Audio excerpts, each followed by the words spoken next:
મહેમાન શ્રી, આચાર્યો તથા મારા વહેલા વિદ્યાર્થી ભાઈઓ તથા બહેનો, આપ સર્વનું અહીં હું બોરીચા હિરલ સ્વાગત કરું છું. અને આજે હું અને તમે આપણે સૌ અહીં વાર્ષિકોત્સવ નિમિત્તે એકઠા થયા છીએ. તો સૌપ્રથમ તો એ કે હું અહીં ધોરણ 9 થી અભ્યાસ કરું છું અને મેં અહીં જે શાળા અને વિદ્યાર્થીઓ પ્રત્યેના જે અનુભવો કરેલા છે તે તમારી સમક્ષ રજૂ કરીશ. સૌપ્રથમ તો એ કે આ શાળાની પ્રાર્થના સભા કેવી છે. તો તમને ખ્યાલ જ હશે કે જે પ્રાર્થના સભા હોય છે તેમાં વિદ્યાર્થીઓ ભાગ લે છે. પણ આ શાળામાં એવું છે કે વિદ્યાર્થીઓ ધોરણ અને રોલ નંબર પ્રમાણે અહીંયા પાર્ટિસિપેટ કરે છે અને તેમની સાથે સાથે તેમના જે ક્લાસ ટીચર હોય છે, ઉદાહરણ તરીકે ધોરણ 5નો વારો હોય તો તેમના જે ક્લાસ ટીચર હોય છે તે કંઈક રજૂ કરે છે અને તે અવનવા કિસ્સાઓ કે મોટિવેશન કિસ્સાઓ કહે છે, જેથી અમે જાગૃત થઈએ અને અમે તે માહિતીથી વંચિત રહીએ. અને બીજી વાત કે આ જાજેભાઈ તમે જોતા હશો કે બધી શાળાનો હેતુ એ હોય કે વિદ્યાર્થીઓ જે વાંચન લેખન અને જે સ્ટડી છે એમાં આગળ વધે. પણ આ શાળાનો હેતુ એવો છે કે વિદ્યાર્થીઓ સ્ટડીની સાથે સાથે સ્પોર્ટ્સમાં પણ આગળ વધે.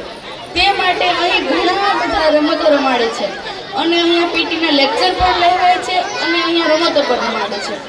બીજી વાત એ કે અહીંયા જે વિષયો ભણાવવામાં આવે છે, એટલે કે વિષયો કોણ ભણાવે તો કહીએ કે શિક્ષક.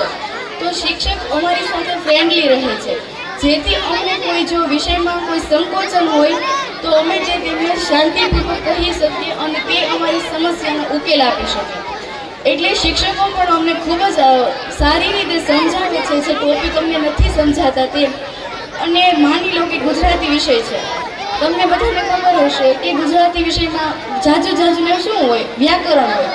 પણ અમારા જે શિક્ષકો છે તે ગુજરાતી વિષયમાં કે કોઈ પણ વિષયમાં તેમના જે પ્રાચીન લેખકો થઈ ગયા હોય કે કોઈ લોક સાહિત્યકાર થઈ ગયા હોય તેમના વિશે પણ અમને કહે છે, જેથી આગળ જતાં કોઈ પણ આવે અને અમને પ્રશ્ન પૂછે તો અમે તેનાથી જાણકાર રહીએ.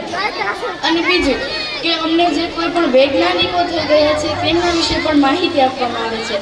કારણ કે તમે સૌ જાણો છો કે આજકાલ જેટલું સ્ટડીનું જેટલું મહત્ત્વ છે એટલું જ બીજી બાબતોનું પણ છે. એટલે માત્ર સ્ટડીની સાથે સાથે આપણે બીજી પણ બાબતો શીખવું જોઈએ જેનાથી આપણે આગળ વધી શકીએ. અને બીજું એ કે અમારા કેમ્પસ ડાયરેક્ટર શ્રી ભૌતિકભાઈ તેમની અહીંયા સતત હાજરી હોય છે અને અમારા શનિવારે ફૂલ ડે હોય છે. અને ફૂલ ડે નિમિત્તે કામળિયા સર સંજયભાઈ કામળિયા તેઓ અહીં આવે છે અને અમારા ક્લાસમાં આવી અને એક વિદ્યાર્થીને પૂછે છે કે એમને કોઈ ભણતર લગતી કોઈ સમસ્યા તો નથી ને, અને જો કોઈ સમસ્યા હોય તો તેમનો તાત્કાલિક ઉકેલ અપાવે છે, જેથી વિદ્યાર્થીઓને કોઈ પણ સમસ્યા હોય તો તેમનો તે સારી રીતે ઉકેલ આપી શકે. અને જ્યારે ફૂલ ડે હોય છે ત્યારે અહીંયા અવનવી પ્રવૃત્તિઓ પણ કરાવાય છે. કવાયતો ગવાય છે કે ચાર્ટ ગવાય છે, બનાવવામાં આવે છે અને અમને મજા પણ આવે છે. અને અમે જે ચાર્ટ કે પ્રોજેક્ટ બનાવીએ છીએ તેમાં અમને રેન્ક પણ આપે છે, જેથી જે વિદ્યાર્થીઓના રેન્ક નથી આવ્યા તેમને એમ થાય કે નહીં મારે પણ રેન્ક લાવવો છે, એટલે તે વધારે મહેનત કરે. તો બાળમિત્રો આવી જ રીતે આગળ વધતા રહેજો એવી મારી શુભેચ્છાઓ. અને અંતમાં માત્ર એક શાયરી કે સોચ કો બદલો તો સિતારે બદલ જાएंगे, सोच को बदलो तो सितारे बदल जाएंगे, नजरों को बदलो तो नज़ारे बदल जाएंगे, कश्तियों को बदलने की ज़रूरत नहीं, सिर्फ दिशा बदलो किनारे अपने आप बदल जाएंगे. अस्तु.